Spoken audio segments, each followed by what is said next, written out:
Friends, welcome back to my channel Arpita cooking and blogs. ನಾನು ಇವತ್ತು ಕಡುಬು ಮಾಡೋಣ ಅಂತ ಇದ್ದೀನಿ. ಇದರಲ್ಲಿ 3 ಥರ ಬೇಳೆ ಇದೆ. ತೊಗರಿಬೇಳೆ, ಕಡಲೆಬೇಳೆ ಮತ್ತು ಹೆಸರುಬೇಳೆ. ಮೂರೂ 2 ಕಪ್ಪಷ್ಟು ಸಣ್ಣ ಲೋಟದಲ್ಲಿ 2 ಕಪ್ ಹಾಕಿದ್ದೀನಿ. ಇದನ್ನು ಸ್ವಲ್ಪ ನೆನೆಸಬೇಕು ಒಂದು 3 ಅವರ್ಸು. ಈಗ ಇದನ್ನು ನೀರು ಮುಳುಗೋಷ್ಟು ಹಾಕಿದ್ದೀನಿ ನೀರು. ಇದನ್ನು ಮಧ್ಯಾಹ್ನ ನೆನೆಸ್ಕೊಳ್ಳಿ ನೀವು. ಯಾವಾಗ ಸಂಜೆ ಮಾಡಬೇಕು ಅಂದರೆ ಮಕ್ಕಳು ಸ್ಕೂಲಿಂದ ಬಂದಮೇಲೆ ಕೊಡೋಕ್ಕೆ ಇದನ್ನು ಒಂದು 3 ಅವರ್ಸ್ ನೆನೆಸ್ಕೋಬೇಕು. ನೆನೆ ಹಾಕಿದ್ದನ್ನ ರುಬ್ಬಿದ್ದೀನಿ. ಈಗ ರುಬ್ಬಿದ ಮೇಲೆ ಸ್ವಲ್ಪ ಶುಂಠಿ ತುರಿದು ಹಾಕಿದ್ದೀನಿ. ಈಗ ಇಲ್ಲಿ ಮಿಕ್ಸಿಗೆ ಸಣ್ಣಕ್ಕೆ ಕರಿಬೇವು, ಈರುಳ್ಳಿ, ಆಮೇಲೆ ಮೆಣಸಿನ್ಕಾಯಿ ಹಾಕಿದ್ದೀನಿ. ನಿಮಗೆ ಖಾರಕ್ಕೆ ಎಷ್ಟು ಬೇಕೋ ಅಷ್ಟು ಮೆಣಸಿನ್ಕಾಯಿ ಹಾಕ್ಕೊಳ್ಳಿ. ಇದರಲ್ಲಿ ಸ್ವಲ್ಪ ಕೊತ್ತಂಬರಿ ಸೊಪ್ಪು ಹಾಕ್ಕೊಳ್ಳಿ, ಆಮೇಲೆ ಸಬ್ಬಸಿಗೆ ಸೊಪ್ಪು. ಅದಿಷ್ಟು ಮಿಕ್ಸಿ ಮಾಡ್ಕೊಳ್ಳೋಣ ಸಣ್ಣಕ್ಕೆ. ಈಗ ಸಣ್ಣಕ್ಕೆ ಹೆಚ್ಕೊಂಡಾಗಿದೆ. ಇದು ಈ ಥರ ಸಣ್ಣಕ್ಕೆ ಹೆಚ್ಕೋಬೇಕು.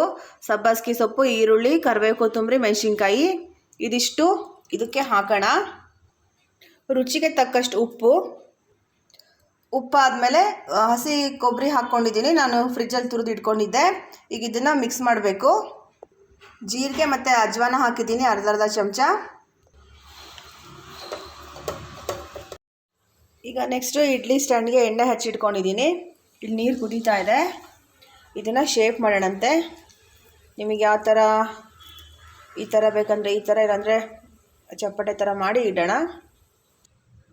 ಒಂದಿಷ್ಟು ಇಡ್ಲಿ ಥರ ಶೇಪು, ಇನ್ನೊಂದಿಷ್ಟು ಓವಲ್ ಶೇಪ್ ಮಾಡಿ ಇಟ್ಟಿದ್ದೀನಿ. ಓಕೆ, ಈಗ ಬೇಕಿಡ್ತಾ ಇದ್ದೀನಿ. ಈಗ ಇದು ಬೆಂದಿದೆ, ನೋಡೋಣ.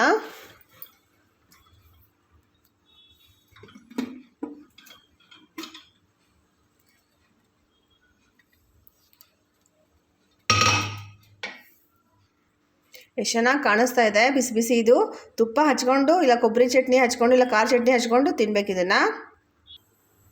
ಓಕೆ, ಇದು ಒಣಮೆಣ್ಸಿನ್ಕಾಯಿದು ಕೆಂಪು ಚಟ್ನಿ ತುಪ್ಪ ಹಾಕಿದ್ದೀನಿ. ನಾನು ಇಡ್ಲಿ ಶೇಪಲ್ಲಿ ಮಾಡಿದ್ದೀನಿ. ಟೇಸ್ಟ್ ನೋಡೋಣ ಹೇಗಿದೆ. ಇದನ್ನು ಹಾಗೆ ತಿನ್ಬೋದು, ತುಪ್ಪ ಹಚ್ಕೊಂಡು ತಿನ್ಬೋದು, ಖಾರ ಚಟ್ನಿ ಹಚ್ಕೊಂಡು ತಿನ್ಬೋದು, ಕೊಬ್ಬರಿ ಚಟ್ನಿ ಹಚ್ಕೊಂಡು ತಿನ್ಬೋದು.